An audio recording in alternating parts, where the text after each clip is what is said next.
ಎಲ್ಲ ನಮಸ್ಕಾರ. ದಕ್ಷಿಣ ಕನ್ನಡದಲ್ಲಿ ಹಾಗೂ ಕರ್ನಾಟಕದಾದ್ಯಂತ ನಾಗರ ಪಂಚಮಿನ ನಾವು ಆಚರಣೆ ಮಾಡಿದ್ದೀವಿ. ಈ ನಾಗರ ಪಂಚಮಿ ಅಂತ ಬಂದಾಗ ನನಗೆ ಸ್ವಲ್ಪ ಬೇಸರ ಆಗುತ್ತೆ. ಯಾಕೆಂದ್ರೆ ನಾವು ನಾಗನ್ನ ನಿಜವಾಗೂ ಆರಾಧನೆ ಮಾಡ್ತಾ ಇದೀವ ಅಥವಾ ನಾಗನ್ನೇ ನಾಶ ಮಾಡ್ತಾ ಇದೀವ ಅನ್ನೋದನ್ನು ಕೆಲವೊಮ್ಮೆ ನಮ್ಗೆ ಇದಾದಾಗ ತುಂಬಾ ಬೇಸರ ಆಗುತ್ತೆ. ಆದ್ರೆ ನಾನು ಅಂದುಕೊಳ್ಳೋ ಪ್ರಕಾರ ನಾವು ನಾಗನ್ನ ಆರಾಧನೆ ಮಾಡ್ತಾ ಇಲ್ಲ, ನಾಗನ್ನ ನಾಶ ಮಾಡ್ತಾ ಇದೀವಿ. ಈ ಯಾವ ಆಡಂಬರ ಆಚರಣೆಗಳಿಗೋಸ್ಕರ ನಾಗನ್ನ ಅವು ಸಂತತಿಗಳನ್ನ ನಾವು ನಾಶ ಮಾಡ್ತಾ ಇದ್ದೀವಿ. ಇದು ಯಾಕೆ ಅನ್ನೋದು ನಿಮ್ಗೆ ಆಲ್ರೆಡಿ ಗೊತ್ತಾಗಿರುತ್ತೆ, ಎಷ್ಟೋ ಜನಕ್ಕೆ ಗೊತ್ತಿರುತ್ತೆ. ನೈಸರ್ಗಿಕ ಕೃಷಿ ಮಾಡುವಂಥವ್ರಿಗೆ ಇದ್ರ ಬಗ್ಗೆ ಮಾಹಿತಿ ಇದ್ದೇ ಇರುತ್ತೆ. ನಾನು ನೈಸರ್ಗಿಕ ಕೃಷಿ ಮಾಡೋದ್ರಿಂದ ಇದ್ರ ಬಗ್ಗೆ ನಿಮ್ಗೆ ಮಾತಾಡ್ಲೇಬೇಕು. ಯಾಕೆಂದ್ರೆ ಹಿಂದಿನ ಕಾಲದಲ್ಲಿ ನಮ್ಮ ಪೂರ್ವಜರು ದಕ್ಷಿಣ ಕನ್ನಡದಲ್ಲಿ ಪ್ರತಿಯೊಂದು ಇದು ನಮ್ಮ ದಕ್ಷಿಣ ಕನ್ನಡಕ್ಕೆ ಮಾತ್ರ ನಾಗಾರಾಧನೆ ಅಂತಲ್ಲ, ಈ ರೀತಿ ಎಲ್ಲ ಕಡೆನೂ ಇದ್ದಿತ್ತು. ಆದರೆ ಕಾಲಕ್ರಮೇಣ ಕೆಲವು ಕಡೆ ಬದಲಾಯಿತು. ಅದು ದಕ್ಷಿಣ ಕನ್ನಡದಲ್ಲಿ ಅತಿ ಹೆಚ್ಚು ವ್ಯಾಪಕವಾಗಿ ಬಂತು. ಯಾಕೆಂದ್ರೆ ನಾವು ಅನಾದಿ ಕಾಲದಿಂದನೂ ನಾಗ ಭೂಮಿಯಿಂದ ಬಂದಿದ್ದಾನೆ ಅಂತೇಳಿ ನಾವು ನಂಬ್ಕೊಂಡು ಬಂದಿದ್ವಿ. ಅದಕ್ಕೆ ನಾಗರ ಪಂಚಮಿ ದಿನ ಬೇರೆ ಬೇರೆ ಪಂಚಮಿ ದಿನಗಳಲ್ಲಿ ನಾವು ಭೂಮಿನ ಅಗಿಯೋದಿಲ್ಲ ಇತ್ತು, ಮತ್ತೆ ಭೂಮಿನ ಉಳುಮೆ ಮಾಡೋದಿಲ್ಲ ಇತ್ತು. ಯಾಕೆ ಅಂದ್ರೆ ನಾಗ ಭೂಮಿಯಿಂದ ಬಂದಿದ್ದಾನೆ, ಆ ಭೂಮಿಯಲ್ಲಿ ಸಿಗ್ತಾನೆ ಅನ್ನೋ ಒಂದು ನಂಬಿಕೆ ಇತ್ತು. ಆದ್ರೆ ಅದು ಆಕ್ಚುಲಿ ಸತ್ಯ ಅನ್ಸುತ್ತೆ. ಯಾಕೆಂದ್ರೆ ಹಿಂದಿನ ಕಾಲದಿಂದನೂ ಪುರಾಣಗಳ ಕಥೆಗಳನ್ನು ನೀವು ನೋಡಿದಾಗ ಆದಿಶೇಷ ಭೂಮಿನ ಹೊತ್ಕೊಂಡಿದ್ದಾನೆ ಅಂತ ಹೇಳ್ತೀವಿ. ಅದೇ ರೀತಿ ಆದಿಶೇಷ ಭೂಮಿನ ಹೊತ್ಕೊಂಡಿದ್ದಾನೆ ಅನ್ನೋದು ತುಳುವರಲ್ಲೂ, ನಮ್ಮ ತುಳುನಾಡಿನಲ್ಲಿ ಇದ್ದ ಪೂರ್ವಜರಿಗೂ ಅದೇ ನಂಬಿಕೆ ಇತ್ತು. ಕಾಲಕ್ರಮೇಣ ನಮ್ಮ ಆಚರಣೆಗಳು, ನಾವು ನಾಗನಿಗೆ ಹಿಂದಿನ ಕಾಲದ ಆಚರಣೆಗಳಲ್ಲಿ ನಾಗನಿಗೆ ಏನ್ ಮಾಡ್ತಾ ಇದ್ವು ಅಂದ್ರೆ, ನಾವು ಒಂದು ನಿಂತಿಷ್ಟಂತ ಜಾಗನ ನಾಗನಿಗಂತ ಬಿಟ್ಕೊಡ್ತಾ ಇದ್ರು. ಯಾಕೆಂದ್ರೆ ಹಿಂದಿನ ಕಾಲದಲ್ಲಿ ಇಲ್ಲಿ ಮೂಲದಲ್ಲಿ ಇದ್ದವರು ತುಳುನಾಡವರು ಏನಂದ್ರೆ ಹುರುಳಿನ ಮತ್ತೆ ಅಕ್ಕಿನ ಬಿತ್ತಿ ಅವರು ಅದನ್ನ ತಿಂದು ಬದುಕುತ್ತಾ ಇದ್ರು. ಗೆದ್ದೆ ಆ ರೀತಿ ಎಲ್ಲ ಇಲ್ಲ ಇತ್ತು. ಗುಡ್ಡ ಬೆಟ್ಟ ಈ ರೀತಿ ಇದ್ದ ಪ್ರದೇಶ ಇದು, ಅತಿ ಹೆಚ್ಚು ಮಳೆ ಆಗ್ತಾ ಇದ್ದ ಪ್ರದೇಶ. ಆವಾಗ ನಮ್ಮನ್ನು ಕಾಪಾಡುವ ನಾಗದೇವರು ಮತ್ತು ದೈವ ದೇವತೆಗಳನ್ನ ಆ ನಾಗಬನ ಅಂತ ಒಂದು ಜಾಗ ಮಾಡಿರ್ತಾರೆ. ಅದು ಎಕರೆಗಟ್ಟಲೆ ಜಾಗನ ಇಟ್ಟಿರ್ತಾ ಇದ್ರು. ಆ ಜಾಗದಲ್ಲಿ ನಾಗನಿಗಾಗಿಯೇ ಬಿಡ್ತಾ ಇದ್ರು. ಅಲ್ಲಿ ಅವು ಸಂತತಿನ ಇದು ಡೆವಲಪ್ಮೆಂಟ್ ಮಾಡ್ಕೊಂಡು ಸಂತತಿನ ಜಾಸ್ತಿ ಮಾಡ್ಕೊಳ್ಳೋಕು ಹಾಗೂ ಅವು ಬದುಕಲಿಕ್ಕೆ ಅಲ್ಲಿ ಹುತ್ತಗಳು ಪ್ರತಿಯೊಂದು ಜಾಗ ಇದು ಅಲ್ಲಿ ಸಟ್ಲೆ ಇದಾಗಬೇಕು ಅಂತೇಳಿ ಅಲ್ಲಿ ಸೌದೆ, ಒಲೆಗೆ ಬೇಕಾಗಿರೋ ಸೌದೆ ಬಿಟ್ಟರೆ ಬೇರೆ ಯಾವುದನ್ನು ತರ್ತಾ ಇಲ್ಲ ಇದೆ.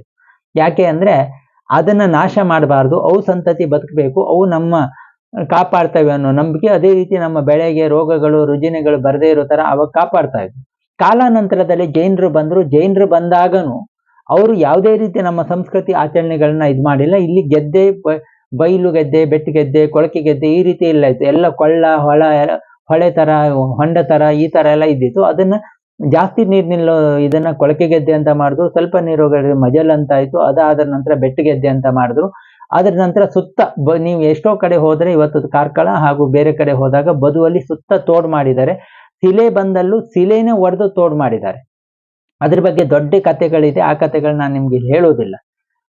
ಆ ರೀತಿ ತೋಡ್ಗಳನ್ನ ಮಾಡಿ ಅವರು ಕೃಷಿ ಯೋಗ್ಯ ಭೂಮಿಯಾಗಿ ಮಾಡಿದ್ರು. ಆದ್ರೆ ನಾವೇನ್ ಮಾಡ್ತಾ ಇದ್ದೀವಿ, ಅದನ್ನೆಲ್ಲ ನಾಶ ಮಾಡ್ತಾ ಇದೀವಿ. ಅದ್ರ ಜೊತೆ ನಾಗನಿಗೆ ಆರಾಧನೆ ಮಾಡ್ಲಿಕ್ಕೆ ಜಾಗ ಇರೋದು, ಅದನ್ನ ಯಾರು ಮನುಷ್ಯ ಅದನ್ನ ಉಪಯೋಗಿಸ್ತಾ ಇಲ್ಲ ಇತ್ತು. ಅದಕ್ಕಾಗಿ ಬಿಟ್ಟು ಅದರಲ್ಲಿ ಮಳೆ ಬೆಳೆ ಹಾಗೂ ನಾಗನ ಸಂತತಿ ಉತ್ಪತ್ತಿ ಆಗ್ತಿತ್ತು. ನಾಗ ನಮ್ಗೆ ಕಣ್ಣಿ ಕಾಣುವ ದೇವರು ಅನ್ನೋದು ನಮ್ಮೆಲ್ಲರಿಗೂ, ನಮ್ಮ ತುಳುನಾಡವರು ಅತಿ ಹೆಚ್ಚು ನಂಬುತ್ತೀವಿ. ಯಾಕೆಂದ್ರೆ ಇದು ಪರಶುರಾಮನ ಸೃಷ್ಟಿ ಅಂತಾರೆ. ಅದ್ರ ಬಗ್ಗೆ ಇನ್ನೂ ಗೊಂದಲಗಳಿದಾವೆ. ಯಾಕೆಂದ್ರೆ ಎಷ್ಟೋ ಜನ ತುಳುನಾಡು ಸೃಷ್ಟಿ ಆದ್ದು ಪರಶುರಾಮ ಕೊಡ್ಲಿ ಬಿಸಾಕಿದ್ರಿಂದ ಅಂತ ಹೇಳ್ತಾರೆ. ಇದ್ರ ಬಗ್ಗೆ ಗೊಂದಲಗಳಿದೆ. ಆದ್ರೆ ನಮ್ಮ ಪೂರ್ವಜರು ತುಳುನಾಡಿಗೆ ಬಂದಾಗ ವಾಪಸ್ಸು ಇಲ್ಲಿ ಪ್ರಳಯ ಆಗಿ ವಾಪಸ್ ಬಂದ ನಂತರ ಕುಡು ಅರಿಯನ್ನ ಅಂದ್ರೆ ಹುರುಳಿ ಮತ್ತು ಅಕ್ಕಿನ ಬಿತ್ತಿ ತುಳುನಾಡು ಮತ್ತೆ ಸೃಷ್ಟಿ ಮಾಡಿ ತುಳುನಾಡವ್ರು ಬಂದು ಇಲ್ಲಿ ವಾಸ ಮಾಡೋಕೆ ಶುರು ಮಾಡಿದ್ರು ಅನ್ನೋದು ನಮ್ಮ ಹಿರಿಯವರ ನಂಬಿಕೆ. ಬೇರೆ ಪರಶುರಾಮ ಬಂದಿದ್ದಾನೆ ಅದ್ರ ವಾದ ಇಲ್ಲಿ ಬೇಡ, ಅದು ಮುಂದಿನ ದಿನಗಳಲ್ಲಿ ಮಾಡೋಣ. ಇಲ್ಲಿ ನಾನು ಕೃಷಿ ಬಗ್ಗೆ, ನಮ್ಮ ನಾಗಬನ ನಮಗೆ ಪ್ರಕೃತಿಯಿಂದ ಎಷ್ಟು ಹೆಲ್ಪ್ ಆಗ್ತಾ ಇತ್ತು, ಆ ನಾಗಬನ ನಾಶ ಆದ್ರೆ ಏನಾಗುತ್ತೆ ಅದ್ರ ಬಗ್ಗೆ ಮಾತ್ರ ನಾನು ಮಾತಾಡ್ತೇನೆ. ಆನಂತರ ನಾಗನಿಗೆ ಏನಾದ್ರು ಅಪಮೃತ್ಯು ಬಂದಾಗ ಅಥವಾ ಎಲ್ಲಾರು ಏನೋ ಅಚಾನಕ್ಕಾಗಿ ಏನಾದ್ರು ಆಗಿ ನಾಗ ಸತ್ತು ಹೋದ್ರೆ ಅಥವಾ ನಾಗನ್ ಏನಾದ್ರು ಅವಶೇಷಗಳು ಸಿಕ್ಕಿದಾಗ ಅದನ್ನ ಅಲ್ಲಿ ನಾಗಬನದಲ್ಲಿ ಮಣ್ಣು ಮಾಡಿ ಅಲ್ಲಿ ಅದ್ರ ಮೇಲೆ ಒಂದು ಕಲ್ಲು ಇಕ್ತಿದ್ರು. ಅದಕ್ಕೆ ವರ್ಷ ಬ್ರಾಹ್ಮಣರು ಪೂಜೆ ಮಾಡ್ತಾ ಇಲ್ಲ ಇದ್ದಿದ್ದು. ನಾವು ಕೃಷಿಕರಿದ್ರು ಇಲ್ಲಿದ್ದವರು ಮೂಲವಾಸಿಗಳು ಅವರೇ ಪೂಜೆ ಮಾಡ್ತಾ ಇದ್ರು. ಅವರೇ ಅದಕ್ಕೆ ಹಾಲು ತುಪ್ಪ ಹಾಕಿ ಅದಕ್ಕೆ ತಂಬಿಲವನ್ನು ಕೊಡ್ತಾ ಇದ್ರು. ಈ ರೀತಿ ಇದು ನಡೀತಾ ಬರ್ತಾ ಇತ್ತು. ಅದರಿಂದ ನಮ್ಮಲ್ಲಿ ಆರೋಗ್ಯ ಇದು ಮತ್ತೆ ನಮ್ಗೆ ಬೇಕಾಗಿರುವಂತ ಸಮೃದ್ಧಿ ಹಾಗೂ ನಾವು ಹಂತ ಹಂತವಾಗಿ ಬೆಳಿಲಿಕ್ಕೆ ಎಲ್ಲರೂ ಜೈನ ಧರ್ಮದವ್ರು ಬಂದ್ರು, ಅದನ್ನೇ ಫಾಲೋ ಮಾಡ್ತಾ ಬಂದ್ರು. ಕಾಲಕ್ರಮೇಣ ನಮ್ಮ ಆಸೆ ದುರಾಸೆಗಳು ಜಾಸ್ತಿ ಆಯಿತು, ಆಚರಣೆಗಳು ಬದಲಾಯಿತು.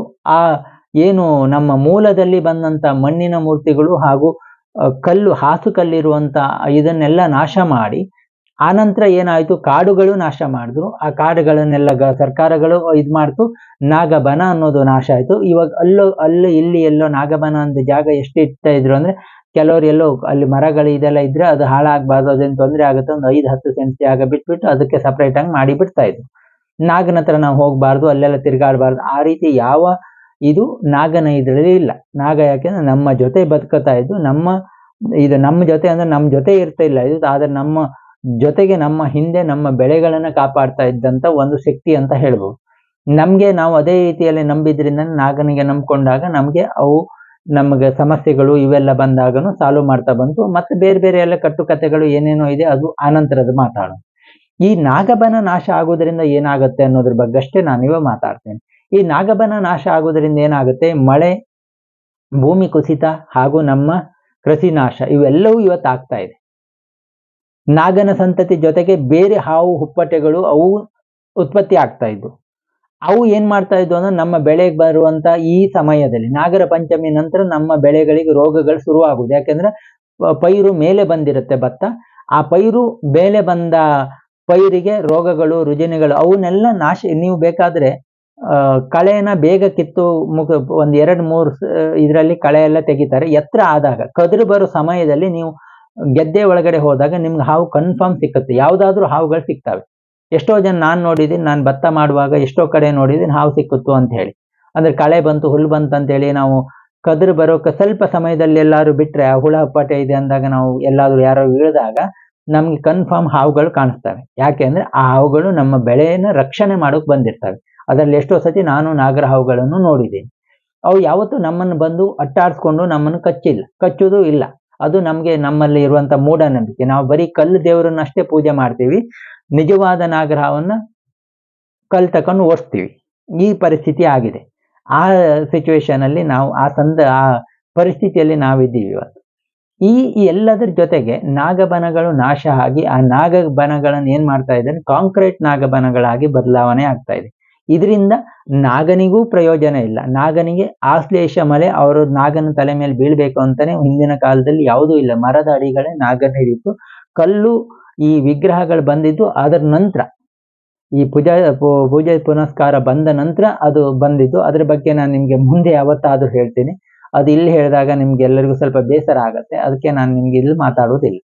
ಇಲ್ಲಿ ಇವತ್ತು ನಾವು ನಾಗನ ನಾಶ ಮಾಡ್ತಾ ಇರೋದ್ರಿಂದನೇ ಇವತ್ತು ಬೆಟ್ಟ ಗುಡ್ಡಗಳು ಕುಸಿತಾ ಇದೆ, ಕೃಷಿ ನಾಶ ಆಗ್ತಾ ಇದೆ, ಕೃಷಿಗೆ ಅತಿ ಹೆಚ್ಚು ಬೆಳೆ ಹಾಕ್ತಾ ಇದೀವಿ. ಅದಕ್ಕೆ ಜೊತೆಗೆ ನಾವು ಕೆಮಿಕಲ್ ಯೂಸ್ ಮಾಡ್ತಾ ಇದೀವಿ, ಬೆಳೆಗೆ ರೋಗಗಳು ಜಾಸ್ತಿ ಆಗ್ತಾ ಇದೆ, ಔಷಧಿ ಜಾಸ್ತಿ ಸಿಂಪಡಣೆ ಮಾಡ್ತಾರೆ. ನಮ್ಮ ಪೂರ್ವಿಕರು ಯಾವುದನ್ನ ಸಿಂಪಡಣೆ ಮಾಡ್ತಾ ಇದ್ರು, ಯಾವ ಔಷಧಿ ಹಾಕ್ತಾ ಇದ್ರು, ಅವತ್ತು ಯಾವ ರಾಸಾಯನಿಕ ಆಯ್ತು, ಯಾವ ಯೂರಿಯಾ ಆಯ್ತು, ಯಾವ DIP ಇತ್ತು, ಅವ್ರು ಬೆಳೆ ಬೆಳೆದಿಲ್ವಾ?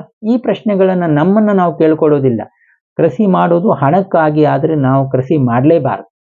ಕೃಷಿ ಅನ್ನೋದು ಪ್ರಕೃತಿ ಉಳಿಸೋಕಾದ್ರೆ ಮಾತ್ರ ಆ ಕೃಷಿ ಆಗಿರಬೇಕೇ ಹೊರತು, ಹಣ ಮಾಡೋ ಉದ್ದೇಶದಿಂದ ಕೃಷಿ ಮಾಡ್ತೀನಿ ಅಂದ್ರೆ ದಯವಿಟ್ಟು ಆ ಕೃಷಿ ಯಾರು ಮಾಡ್ಬೇಕು.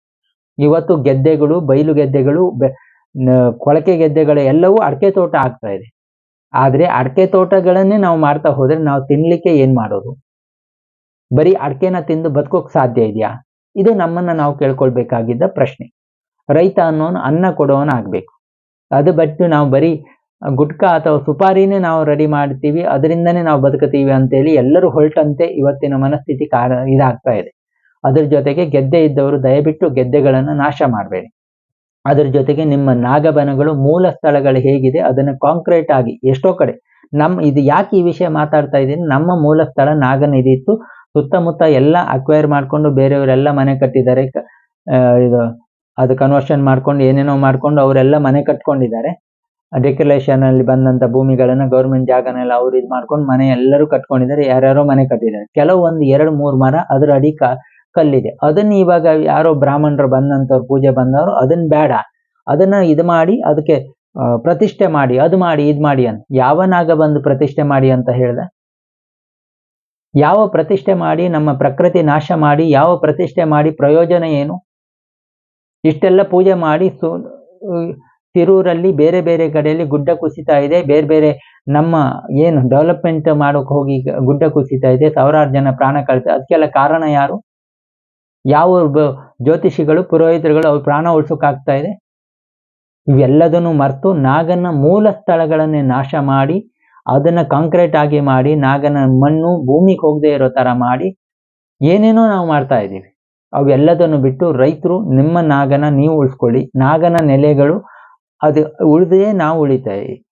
ಯಾಕೆಂದ್ರೆ ಅದು ಇಲ್ಲದೆ ಇವತ್ತು ನಮ್ಮಲ್ಲಿ ದಕ್ಷಿಣ ಕನ್ನಡದಲ್ಲಿ ಅತಿ ಹೆಚ್ಚು ಮಳೆ ಬಂದರೂ ನಮಗೆ ನೀರಿಲ್ಲ. ಬೇಸಿಗೆಯಲ್ಲಿ ನಮಗೆ ನೀರಿರುವುದಿಲ್ಲ. ಯಾಕೆ ಕಾರಣ ಅಂದ್ರೆ ನಾವು ನಾಗಬನಗಳನ್ನು ನಾಶ ಮಾಡಿದ್ದೀವಿ. ಮೊದಲು ಬಾವಿಯಲ್ಲಿ ನೀರು ನಿರಂತರವಾಗಿರ್ತಿತ್ತು. ನಮ್ಮ ಆದಿಸ್ಥಳ, ನಮ್ಮ ಮೂಲದಲ್ಲಿ ಇವತ್ತು ಒಂದು ಕ್ಷೇತ್ರ ಇದೆ. ಆ ಒಂದು ಕ್ಷೇತ್ರ ಇವತ್ತು ಯಾರು ಅದನ್ನ ಜೀರ್ಣೋದ್ಧಾರ ಮಾಡಿಲ್ಲ. ಅದು ಮರದಡಿಗಳೇ ಇದೆ. ಅಲ್ಲಿ ಇರುವಂತ ಬಾವಿಯಲ್ಲಿ ನಿಮಗೆ ಬಿರು ಬೇಸಿಗೆಯಲ್ಲೂ ಫ್ರಿಜ್ಜಲ್ಲಿ ಇಟ್ಟಿರೋಕ್ಕಿಂತ ಕೋಲ್ಡ್ ನೀರು ಅಲ್ಲಿ ಸಿಕ್ಕತ್ತೆ. ಮೂಲದಲ್ಲಿ ಬಂದ ಬಾವಿ ಇವತ್ತು ನೀರು ಅದು ಒಣಗೋದಿಲ್ಲ. ಅದರಿಂದ ನಾವು ನಮ್ಮ ನಾಗಬನಗಳನ್ನು ಕಾಪಾಡಿದ್ರೆ ನಮ್ಮ ಅಂತರ್ಜಲ ಜಾಸ್ತಿ ಆಗುತ್ತೆ, ನಮ್ಮ ಬೆಳೆಗೆ ರೋಗಗಳು ಬರೋದನ್ನು ಕಮ್ಮಿ ಆಗುತ್ತೆ. ಅದಕ್ಕೆ ನಾಗಬನಗಳನ್ನು ನಾವು ಉಳಿಸೋಣ. ಅದ್ರ ಜೊತೆಯಲ್ಲಿ ನಾವು ಪ್ರಕೃತಿನೂ ಉಳಿಸೋಣ. ನಾವು ಕೃಷಿ ಮಾಡೋದು ಬೇರೆಯವ್ರಿಗೆ ಅನ್ನ ಕೊಡಲಿಕ್ಕೆ ಹಾಗೂ ನಾವು ಅನ್ನ ತಿನ್ನಲಿಕ್ಕೆ, ಊಟ ಮಾಡಲಿಕ್ಕೆ ಅನ್ನೋ ಮನಸ್ಥಿತಿಯಿಂದ ನಾವು ಕೃಷಿ ಮಾಡೋಣ. ಇಷ್ಟು ಹೇಳ್ತಾ ನನ್ನ ಮಾತು ಮುಗಿಸ್ತೀನಿ. ನನ್ನ ಮಾತಿಂದ ಯಾರಿಗಾರು ಬೇಸರ ಆದರೆ ಕ್ಷಮೆ ಇರಲಿ. ಮತ್ತೆ ಮುಂದಿನ ಭಾಗದಲ್ಲಿ ಭೇಟಿ ಆಗ್ತೀನಿ. ನಮಸ್ಕಾರ, ಧನ್ಯವಾದಗಳು.